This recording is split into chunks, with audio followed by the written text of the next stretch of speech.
नमस्कार. माझ्या चॅनलवर तुमच्या सर्वांचे स्वागत आहे. प्रतिबिंब मराठी कथा. हातातलं वर्तमानपत्र डॉक्टरांनी बाजूला भिरकावलं आणि त्यांनी जांभई दिली. आज सकाळीच ते आपल्या घरी पोहोचले होते. अमेरिका ते मुंबई, मुंबई ते पुणे आणि पुण्याहून आपल्या गावी हा इतका दूरचा प्रवास झाल्याने त्यांना खरं तर सारखी झोप येत होती. पण सव्वा वर्षानं घरी आल्यामुळे आपल्या बायकोशी सियाशी गप्पासुद्धा त्यांना माराव्याशा वाटत होत्या. आपण गावात नसताना काय काय विशेष घडलं हे त्यांना जाणून घ्यायची उत्सुकता होती. सिया, जरा चहा टाकून बघ. अरे, किती पितोयस चहा? सकाळपासून तिसरा कप आहे हा. झोप येत आहे ग? प्रवासाची दगदग काय कमी झाली? झोप येते तर झोप ना, तुला कोण नको म्हणतंय? आज रविवारच आहे. पण तुझ्याशी गप्पा पण माराव्याशा वाटतात. बायको एवढी वर्षाने भेटली आहे, किती बोलू आणि किती नको असं झालं आहे. उजेड, उद्यापासून पेशंटला कवटाळून बसशील तेव्हा बायकोची आठवणसुद्धा येणार नाही तुला. असं काही नाही हां, वर्षभर काही तुझी कमी आठवण येत नव्हती.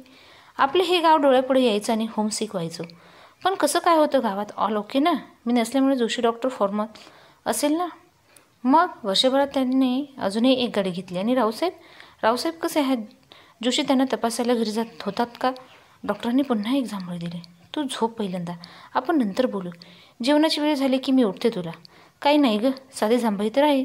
सांग ना, रावसाहेब कसे आहेत? सिया क्षणभर थांबली, एक दीर्घ निश्वास टाकला आणि नंतर म्हणाली, रावसाहेब गेलेत. तो अमेरिकेला गेल्यावर अवघ्या 3 महिन्यात त्यांना अटॅक आला आणि ते गेले. काय सांगतेस? तरीच मी फोन करत होतो पण त्यांचा फोन स्विच ऑफ लागत होता. त्यांच्या सुनेला पण फोन केला होता एकदा दोनदा, पण तिचाही लागत नव्हता. घरी सगळं ठीक आहे ना त्यांच्या? सिया त्यावर काहीच बोलली नाही. पण डॉक्टरांनी फारच आग्रह केल्यावर तिने सांगायला सुरुवात केली. सिया बोलत होती आणि डॉक्टर दिमूळ होऊन ऐकत होते. त्यांच्या डोळ्यासमोरून एकामागून एक भूतकाळातील घटना जाणत होते. डॉक्टर प्रशांत, दिसायला देखणा, उंची 6 फुटी, कुरळे केस, कार्यभोळ डोळे आणि एकूणच हुशार व्यक्तिमत्व. मूळ गाव पुणे. तिथेच MBA केलं, MS पूर्ण केलं आणि नंतर स्वतःच्या मनाची निश्चय केला. कोणत्याही परिस्थितीत पुण्यात प्रॅक्टिस करायची नाही. कोणतेतरी गाव जे लहान नाही, खूप मोठे नाही अशा गावात जायचं आणि तिथे आपला व्यवसाय सुरू करायचा. त्यांना सामाजिक कामाची आवड होती असं काही नाही. पण पुण्यात राहून अनेक लोकांतील एक असे राहण्यापेक्षा त्यांना वाटायचे गावात राहून एकमेव राहावे आणि नाव कमावे. आणि या गावात ते आले. गेले 5 वर्ष या गावात, आणि गावात मानही मिळू लागला. गावात तसे अजिबात डॉक्टर नव्हते असे नाही, पण प्रशांत हा एकमेव डॉक्टर असा होता जो गावात लोकप्रिय होता. वयाच्या अवघ्या 35व्या वर्षी त्यांनी हवे ते कमावले. टोले जंगबंगला, सुंदर बायको, काय जसं नसेल तसं त्या मूलबाळ होऊ शकले नाही. पण व्यावहारिक डॉक्टरही त्यांचा हसतमुखत स्वीकार केला होता.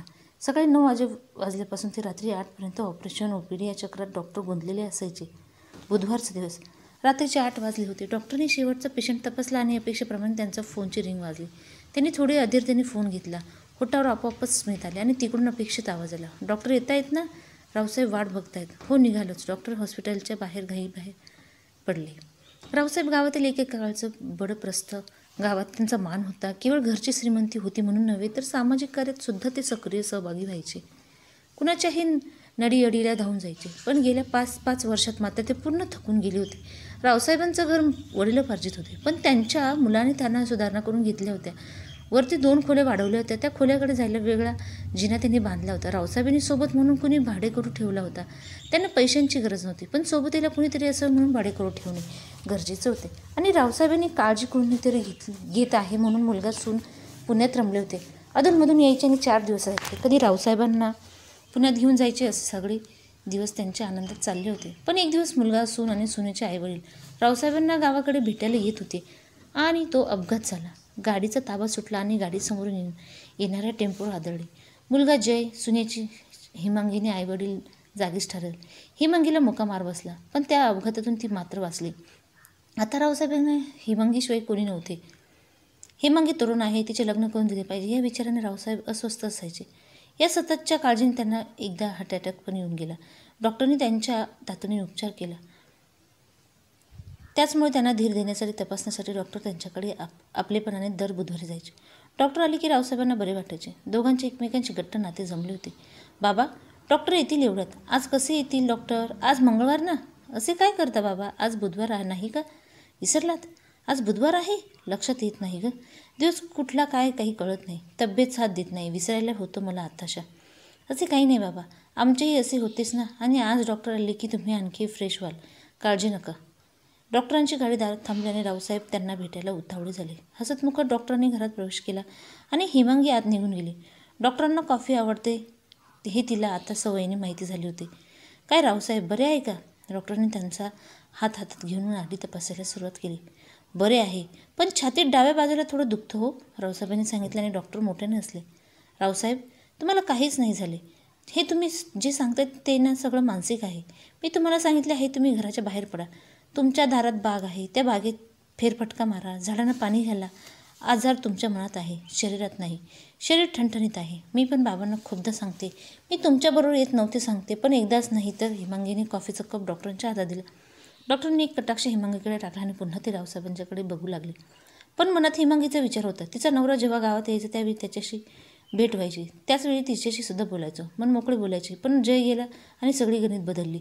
आता रावसाहेबांना भेटायला येतो त्यावेळी त्यांच्यात देखील काही बोलू शकत नाही. रावसाहेब कसे आहात? रावसाहेबांनी आणि डॉक्टरांनी दरवाजाच्या दिशेने बघितले. दारात सुदीप होता. ये रे बाळा, हा एक पोरगा येत जात राहतो म्हणून घरात चैतन्य आहे बघा. नमस्ते डॉक्टर. सुदीप ना हा? सदानंद काकांचा मुलगा, डॉक्टरांनी रावसाहेबांना विचारले. होय, चांगला मुलगा आहे डॉक्टर. पेशंट काय म्हणतो? पेशंट इथे कुणीच पेशंट नाही. अहो, तो माझ्या बाबतीत विचारतोय. पण सुदीप, रावसाहेब पेशंट नाहीच. त्यांचा आजार मानसिक आहे. जरा बाहेर फिरले की सगळं ठीक होईल. रावसाहेब, मी घेऊन जाऊ का फिरायला तुम्हाला? का तुमची करमणूक करण्यासाठी एखादं गाणं म्हणून दाखव आत्ता? भाऊजी नको हां, आमच्या शेजारी लवकर झोपतात, हेमांगी म्हणाली. सगळेजण हसले. हेमांगीने भाऊजी म्हटल्यावर सुदीपचा चेहरा पडला. म्हणून रावसाहेबांचा निरोप घेतला. त्यांनी रावसाहेबांच्या घराकडे वळून बघितले. खिडकीचा पडदा दूर करीत कुणीतरी बघत आहे असं त्यांना उगीच भास झाला. सुदीप रावसाहेबांजवळ थोडा वेळ बसला. थोडी विचारपूस केली, पण आज नेहमीप्रमाणे त्याचे गप्पात लक्ष नव्हते. थोड्या वेळाने तो उठला आणि वरच्या खोलीत गेला. अनेक वर्ष तो घरी येत असल्याने रावसाहेबांचे घर त्याला आपले वाटत होते. हेमांगी वरच्या खोलीत बसली होती. सुदीप भाऊजी या ना, मला वाटलं तुम्ही गेला असाल. तुम्ही कॉपी घेणार का? मगाशी डॉक्टरांना केली होती. नको, मला थोडे बोलायचं होतं वहिनी. पण मला एक प्रॉमिस करा, माझ्या बोलण्याचा तुम्ही गैरसमज करून घेणार नाही. भाऊजी, इतकी प्रस्तावना नको, बोलायचं ते बोला. वाहिनी, मला तुमचा स्वभाव आवडतो. जयची आणि माझी चांगली मैत्री होती. अनेक बाबतीत त्यांनी मला मदत केली आहे. माझे शिक्षण पूर्ण करण्यात, अभ्यासात मदत करण्यात, अनेक घरगुती बाबतीत त्यांनी मला सल्ला दिला आहे. मला तिचा मैत्री तुमच्याशी करायची आहे. आपली मैत्री आहेच भाऊजी. मला हेच भाऊजी आणि बहिणीचं नातं आवडत नाही. हेमांगी खळखळून हसली. कॉलेजमध्ये असताना तिचे अनेक मित्र होते. स्वतः जय पहिल्यांदा तिचा चांगला मित्र होता. नंतर दोघेजण प्रेमात पडले, लग्न झाले. त्यामुळे सुदीपने असे बोलल्यावर तिला काही आश्चर्य वाटले नाही. मी काय म्हणू तुम्हाला? सुदीप म्हणू? अरे तू रे बोलवू. चल बोलावते तुला सुदीप.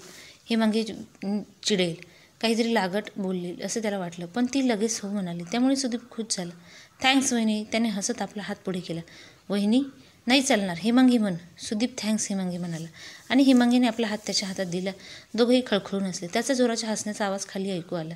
रावसाहेबांनी त्यांच्या बोटाची अस्वस्थता हालचाल केली. डॉक्टरांनी स्कॉचचा अजून एक पॅक भरला. स्वतःच्या केसावरून त्यांनी अस्वस्थ होऊन हात फिरवला. ते सहजच उठले आणि समोरच्या आरशात त्यांनी स्वतःचं प्रतिबिंब बघितलं. आपल्या देखण्या रूपात तो खुश झाला. कुणातरी विचार त्याच्या मनात साठून गेला आणि ते गालातल्या गालात हसले. समोर असलेला फोन त्यांनी सहज हातात घेतला आणि एक नंबर फिरवला. सुदीप गेला आणि हेमांगी उगीच विचारात करीत बसली. सुदीप जयकडे जायचं. दोघांची छान सूत जमली. आपण पुण्यात असताना जयशी तो फोनवर सुद्धा बोलायचं. आपणही बोलायचो त्याच्याशी. पण हे आज मैत्रीचं काय म्हणणं होतं? जय असताना सुद्धा जर त्याने मैत्रीचा हात पुढे केला असता तर आपण हो म्हटलो असतोच. मग हे जय नसताना त्याला काय सुचले कुणास ठाऊक. पण खरंच त्याचा मैत्री करायची आहे का? तसा चांगला आहे मुलगा. शिक्षण नुकतेच पूर्ण झाले. नोकरी शोधते. स्मार्ट आणि बोलका आहे. आपल्यालाही त्याच्याशी बोलताना चांगले वाटते. हॅलो डॉक्टर, मी रावसाहेब. आज कोणता वार? मंगळवार ना? उद्या रावसाहेबांच्याकडे जायचं आहे की. मग तरी आज त्यांचा फोन. आणि नेहमी त्यांची सून फोन करते. आज स्वतः रावसाहेबांनी आवाज असा का येतोय? बोला रावसाहेब, बरं आहे ना तुम्हाला? आणि आवाज असा का येतोय? मला थोडं घाबरल्यासारखं होतंय. तुम्ही लगेच याल का? इमर्जन्सी आहे म्हणून डॉक्टर हॉस्पिटलमधून बाहेर पडले आणि त्याने तडक रावसाहेबांचं घर गाठलं. काय होतंय रावसाहेब? सगळं ओके तर वाटतंय मला. रावसाहेबांच्या छातीवर स्टेथोस्कोप ठेवले ते बोलू लागले. पण आज रावसाहेब घरी एकटे कसे यायला? याच आश्चर्य त्यांना वाटत होते. रावसाहेब, तुम्ही घरी एकटे कसे? सूनबाई कुठे आहे? रावसाहेब पुन्हा घाबरले. ती आणि सुदीप दोघे बाहेर गेलेत कुठेतरी. डॉक्टरांच्या कपाळावर सूक्ष्म आळी पडली. पण कुठं ते सांगून गेले नाहीत. नाही, काहीतरी बोलली पण माझं लक्ष नव्हतं. इतक्यात बाहेर सुदीपच्या गाडीचा आवाज आला. हेमांगी आणि सुदीप दोघेही हसत आत आले. हेमांगी आज सुंदर दिसत होती. त्यांनी सुदीपकडे रागाने बघितले आणि एक कटाक्ष त्यांनी हेमांगीकडे टाकून म्हणाले, रावसाहेबांना असे एकटे टाकून चालणार नाही. त्यांच्यासोबतीला कोणीतरी असायला पाहिजे नेहमी. स्वतःच्या नाराजीवर नियंत्रण ठेवत ते म्हणाले, आम्ही तुम्हालाच भेटायला गेलो होतो. बाबा दुपारपासून उगीच घाबरत होते. सुदीपसारखा त्यांना समजावून होता. तुम्ही उद्या घरी येणार हे माहीत होतं. मग आज पुन्हा डिस्टर्ब करण्यापेक्षा प्रत्यक्ष जाऊन एखादी गोळी लिहून घ्यावी म्हणून तुमच्याकडे गेलो होतो. डॉक्टरांनी एक नजर सुदीपकडे टाकली. सुदीप तुमच्याकडे जातो म्हणाला. येताना औषध घेऊन येतो म्हणाला. पण माझ्या त्याच्यावर विश्वास नव्हता. काहीतरी उगीच औषधं गोंधळ घातलेली म्हणून मी म्हणाले, चल आपण दोघेही जाऊ. पण शेवटी तुम्ही इथे भेटलात. ती सुदीपकडे हसत म्हणाली. हेमांगीने सुदीपचा एकेरी उल्लेख केला आणि डॉक्टर अस्वस्थ झाले. रावसाहेब बोटांची अस्वस्थ हालचाल करू लागले. मी औषधं लिहून देतो. सुदीप तू लगेच घेऊन ये म्हणाले आणि सुदीप लगेच निघून गेला. हेमांगी कॉफी करण्यासाठी आत गेली. डॉक्टर तिच्या मागे गेले आणि हलक्या आवाजात म्हणाले, सुदीप मुलगा बरा आहे ना, का चांगला आहे की? तुम्ही बाहेर गेल्याने रावसाहेब अस्वस्थ झालेत असे माझ्या मनात आले.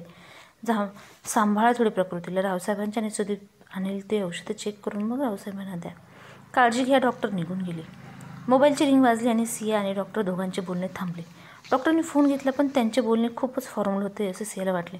नक्की येतो काका असे म्हणून डॉक्टरांनी फोन ठेवला आणि सियाने विचारले, कुणाचा फोन होता? सदानंद काका. खूप अस्वस्थ वाटले. सदानंद काका आज खूपच अस्वस्थ होते. आपल्या घरात त्यांनी एकाएकी वाटत होते. अंगणातून घरातून अंगणात सारखे येरझारत चालत होते. BP चेक करण्यासाठी दवाखान्यात जायची सुद्धा इच्छा नव्हती म्हणून डॉक्टरांना फोन त्यांनी केला होता. डॉक्टर येईल, नक्की येईल, बोलेल आपल्याशी प्रेमाने. तो भला माणूस आहे. सदानंद काका पुन्हा अधिकच अस्वस्थ होऊ लागले. आज अकाली गेलेल्या बायकोची त्यांना सारखी आठवण येत होती. नजर कधी तिच्या फोटोकडे तर कधी सुदीपच्या खोलीकडे जात होती. मी फिरून येतो, सदानंद भाऊंनी अर्धवट झोपेत असलेल्या सुदीपला सांगितलं. या मुलाचं होणार कसं? नोकरी केव्हा लागणार? लग्न केव्हा होणार? तो लहान असतानाच त्याची आई गेली. त्याला मोठं करत असताना किती खस्ता खाल्ल्या आपण. आता त्याची शिस्त लागली की आपण आपल्या जबाबदारीतून सुटलो. सदानंद भाऊ विचार करत आपल्या मित्रांच्या साठेच्या घराजवळ आले आणि नेहमीप्रमाणे साठेसुद्धा त्यांच्याबरोबर फिरायला बाहेर पडला. दोघेही नदीच्या दिशेने जाऊ लागले. सदानंद, सुदीप काय करतोय? नोकरीचे प्रयत्न चालू असतील ना? हो चालू आहे. सगळे होईपर्यंत काळजी आहे मला. होय. थोडा वेळासाठी काहीच बोलला नाही. सदानंद एक सांगू का? राग मानू नको आणि गैरसमज करून घेऊ नकोस. अरे इतका फॉर्मल होऊ नको. काय बोलायचं ते बोल. माझा गैरसमज का होईल? फॉर्मल नाही, पण विषय थोडा नाजूक आहे म्हणून थोडे बिनचक बोलतोय. बोल बिंदास. सुदीप अलीकडील रावसाहेबांच्या घरी फार वेळा जातोस तो. साठेच्या बोलण्यावरून सदानंद असले पण त्या हसण्यात काळजी होती. साठे, रावसाहेबांचा जय आणि सुदीप दोघे मित्र. पण गेल्यावर तो रावसाहेबांच्याकडे आपलेपणाने जातो. हवं नको ते बघतो इतकंच. सदानंद हा विषय इतपत मर्यादित नाही. मित्रा, गावात लोक वाटेल ते बोलायला लागले तुझ्या मुलाबद्दल. रावसाहेबांची सून विधवा आहे हे विसरू नको. सुदीपची आणि तिची मैत्री आता लोकांच्या चर्चेत विषय झाला आहे. सदानंद काहीच बोलत नाही. थोड्या वेळाने त्याने अगणित होऊन विचारले, पण मी काय करू? त्यांना समजावून सांग. वेळ पडली तर दडवून सांग. पण त्याच रावसाहेबांच्याकडे जाणं बंद कर. सुदीप. पायातली चप्पल काढत सदानंदाने सुदीपला हाक मारली. दिवसभर सुदीपशी बोलायला संधी त्यांना मिळत नव्हते म्हणून संध्याकाळी बाहेरून आल्यावर त्यांनी घरी आल्या आल्या सुदीपशी बोलण्याचे ठरवले होते. आपल्या आवाजात राग ते लपवू शकले नाही. आलो बाबा. मी काय सांगतो ते आता लक्ष देऊन ऐक. या क्षणापासून तुझं रावसाहेबांच्याकडे जाणं येणं बंद. त्यांचा विचारसुद्धा करायचा नाही. तू फक्त नोकरी कशी लागते याचा विचार करायचा. बाबांचा मूड वेगळा होता हे सुदीपने ओळखले. पण रावसाहेबांकडे जाणं येणं बंद विनाकारण त्यांनी सोडलेला हुकूम मात्र त्याला आवडला नाही. का बाबा? मला उलट प्रश्न विचारलेला आवडत नाही. हा प्रश्न विचारताना तुला लाज वाटायला पाहिजे. गावात माझी अब्रू जायला लागली आहे. लोक वाटेल ते बोलायला लागत आहे. तू का बाबा म्हणून मला विचारतो आहेस? पण तुमची यांनी किंवा माझी अब्रू जाईल असं मी काही केलेच नाही. त्या रावसाहेबांच्या सुनेशी तुझं काय चालू आहे? शोभत तुला? जय तुला तुझा मित्र होता ना, मग त्याच्या विधवा बायकोशी? बाबा काही बोलू नका. हेमांगी माझी मैत्रीण आहे. एक विधवेशी मैत्री? मैत्री विधवा किंवा सधवा बघत नाही. मैत्री मैत्री असते. मूर्ख. स्त्री पुरुष मैत्रीच असू शकत नाही. आणि भले तू चांगला वागत असेल सुद्धा पण दारूच्या गुत्तावर जाऊन तू दूध पिऊन आलास तरी लोक तुला दारू पिऊन आला असं म्हणाल. बाबा तुम्ही आमच्या मैत्रीचा अपमान करतात. रावसाहेबांचं घर हे दारूच्या गुत्ता नाही आणि आमची मैत्री शुद्ध आहे. मी तुझी बकवास ऐकून घेणार नाही. जे सांगायचे ते ऐकायचं. एरवी काही वडिलांच्या पुढे ब्रशसुद्धा काढू न शकणारा सुदीप आज वडिलांना उलट बोलत होता. हा वाद वाढवण्यात अर्थ नाही हे त्यालाही वाटत होते. पण वडिलांचे शब्द अब्रू दारूच्या गुत्ता हे मात्र त्याच्या मनात भिरभिनीत होते. अवंती बार. रात्री 9 वाजले होते. बार नेहमीप्रमाणे ठासून भरला होता. लोकांचा गोंगाट. कोण काय बोलत होते ते कळत नव्हतं. हिंदी गाणी मोठ्याने आवाजात लागली होती आणि एका कोपऱ्यात 4 तरुण बसले होते. आईला सुदीप मात्र लकी आहे, साल्याने चांगलं गाठलं. पण वाटत नव्हतं रे आता असं आहे. आयुष्यात त्याने बिअरच्या वर मजल नाही मारली. बिअरसुद्धा कधीतरी. किंगफिशर, माइल्ड सगळे जण हसले. आणि आता होट बाई पुन्हा हास्याचे फवाऱ्याने एकमेकांचे ग्लास भरले. अरे ते बघ कोण आले. सगळ्यांच्या माना एकीकडे वळाल्या. आईला सुद्धा तू इथं यायला एक किंगफिशर सांग रे माइल्ड. इतक्या वेटर जवळ आला. एक विस्की सांग. Blade pride. आईला सुद्धा तुला काय झालं आहे? विस्की? पोरगा फॉर्मल आहे. समोर आलेल्या पेगमध्ये कसेबसे सुदीप पाणी ओतले आणि होटाला ग्लास लावला. एक घोट पोटात गेला आणि त्याला ती कडवट चव हवीशी वाटू लागली. त्याने दुसरा पेग मारला. सुद्धा मानलं तुला. आता इथून डायरेक्ट तू रावसाहेबांकडे जाणार काय? आयटमला भेटायला. फालतू बकवास करू नको. मैत्री आहे माझी ती. बापाने डोकं फिरवून म्हणून इथे आलो आणि आता तू मध्ये अशी नशा हळूहळू चढत होती. पण यार आपला पण नंबर लाव की. मग मैत्री काय कायमाची. थोबाड फोडीन मी. सुदीपचा आवाज चढला. ग्लासातील उरलेली दारू त्याने मित्राच्या तोंडावर फेकली आणि तो बारमधून निघून गेला. डोकं अजूनही फिरत होतं. डोक्यातील आग त्याला शांत करायची होती. त्याची गाडी रावसाहेबांच्या घराकडे वळली. त्या दिवशी सुदीप खूप उशिरा आला होता. डोळे तारवाटलेले होते. पण आपण काही बोललो नाही. मुकाट्याने दार उघडल्याने दोघेही न बोलता झोपायला गेलो. पण आपल्याला झोप लागत नव्हती. पण त्या दिवशी तो गेला कुठे होता. रात्री उशिरासाठीचा फोन आला आणि आपली काळजी अजूनच वाढली. सदानंद काकांची नजर पुन्हा एकदा सुदीपच्या रूमकडे गेली. तू जाणार आहेस काकांकडे? बघू, जाईल बहुतेक. त्यांना काहीतरी बोलायचं असेल. जा, आपण माझे बोलणे पूर्ण झाल्यावर जा. सीए बोलू लागले आणि डॉक्टर पुन्हा एकदा भूतकाळात हरवून गेले. रात्रीचे 10 वाजले होते. डॉक्टरने तिसरा पेग भरला. आज सीए लवकर झोपली गेली होती. त्यामुळे त्यांना अडवायला कुणी नव्हते. डिस्किंग गुटके घेत असताना त्यांची नजर तशीच समोरच्या आरशाकडे गेली. स्वतःला कुरवळ्या केसांवरून त्यांची अलगद हात फिरवला आणि पुढच्या क्षणी त्यांच्या मनात काहीसा विचार चमकून गेला. ते सैरभैर झाले. घड्याळाकडे त्यांची नजर गेली. काहीसा निश्चय करून ते उठले. सीए झोपली असल्याने तिला सांगायचा प्रश्न आला नाही. त्यांनी बाहेरून फ्लॅटला कुलूप घातले. आज नेहमीप्रमाणे त्यांनी फोर व्हीलर बाहेर काढले. 2 व्हीलरवरून ते रावसाहेबांच्या घराच्या दिशेने त्यांनी बाहेरूनच बघितले. रावसाहेब नेहमी खालच्या मजल्यावर असतात. तिथे अंधार होता. बहुतेक रावसाहेबांना झोप लागली असणार. त्यांची नजर वर गेली. तिथे डिम लाईट लागला होता. घराचा मुख्य दरवाजा बंद होता. शेवटी असणारा जिन्याचा दरवाजा त्यांनी हळूच तुटवला. कुणालाही चावून न लागता दार उघडून गेलं आणि डॉक्टर हेमांगीच्या खोलीत आले. डॉक्टर तुम्ही यावेळी? हेमांगीने दबक्या आवाजात विचारलं. होय मिस. त्यांनी पुन्हा एकदा आपल्या कुरळ्या केसांवर हात फिरवला. पण काही बोलू नकोस हेमांगी. त्या म्हाताऱ्यामुळे मला तुला भेटता येत नाही. हेमांगी पुढे बोलू शकले नाही. डॉक्टरने तिला मिठीत घेऊन तिचे तोंड बंद केले होते. अंधारात 2 आकृत्या, कपड्यांची गुत असणारी सळसळ, अस्पष्ट आवाज, बांगड्यांची किणकिण आणि श्वासांची घुमघुम. रावसाहेब अर्धवट झोपेतून जागे झाले. कुठून तरी काहीतरी अस्पष्ट आवाज येत आहे असे त्यांना जाणवत होते. ते बेचैन होऊन उठले. खिडकीजवळ गेले. दूरवरून कोणत्या तरी कारखान्यात रात्रपाळीचा कामगार काम करत होता. लोखंडावर लोखंड आपटत होता आणि अचानक तो आवाज बंद झाला. रावसाहेबांना घाबरल्यासारखे झाले. त्यांच्या कपाळात धर्मबिंदू जमा झाले आणि ते जोराने ओरडले. हेमांगी, हेमांगी. जिन्यावर पावलांचा आवाज आला. काय बाबा, तुम्ही? हेमांगी खालती आली. कुणीतरी आपल्या घरातून बाहेर जात आहे असे रावसाहेबांना वाटून गेले. बाबा, काय होतंय का तुम्हाला? हेमांगी, कोणी आलं होतं का? कुणीतरी आता जिन्याच्या दारातून बाहेर जात आहे असे मला वाटलं. बाबा, तुम्हाला भात झाला असेल. आता यावेळी कोण येणार? कसला तरी आवाज येत होता. तो टीव्हीचा आवाज असेल. मी वर बघत होती. नाही ग हेमांगी, मला भीती वाटते. तू इथेच बैस, जाऊ नको. नाही जाणार. उद्या पुन्हा डॉक्टरांना बोलून आपण. उगीच घाबरलात तुम्ही. तुम्हाला भास होत असतात सारखे. सुदीपने आपली 2 व्हीलर रावसाहेबांच्या बंगल्याजवळ थांबवली. घरी सामसूम होते. हेमांगीला भेटावे असे त्याला वाटत होते. तो क्षणभर तिथे थांबला. जिन्याचा दरवाजा उघडतच होता. त्याने काही विचार केला. जवळ जाणाऱ्या 5 पट्टीच्या दुकानात त्याने सिगारेट घेतली. आज सगळे निर्बंध तोडायचे हा जणू त्याने विचार केला होता.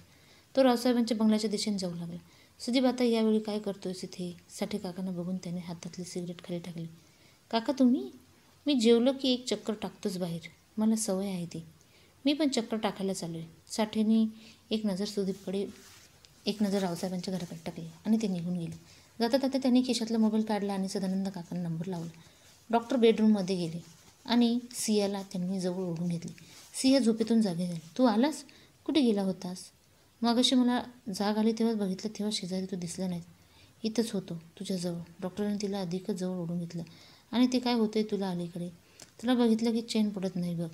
नाटकीपणा करू नकोस. मी पण त्याच्याजवळ गेले आणि काही क्षणातच 2 आकृत्या अंधारात विरघळल्या. डॉक्टर सगळे उठले आणि सिंहाने त्यांचा चहा दिला. चहा घेताच दोघेही गप्पा मारू लागले. काल दिवसभर तू ऑपरेशनमध्ये होतास. रात्री तुझा मूड वेगळा होता म्हणून मी बोलले नाही. पण तू काय करतोयस, तुझ्या डोक्यात काय चाललं असेल हे मला पूर्णपणे कळलं आहे. म्हणजे काय कळले आहे तुला? डॉक्टरने बिनचूक विचारले. गोष्टी चोरून करत असतोस म्हणजे इतरांना कळत नाही असं तुला वाटते? मी काय चोरून केले? ते पुन्हा घाबरले. काही केले नाहीस. काल तुला एक पत्र आले.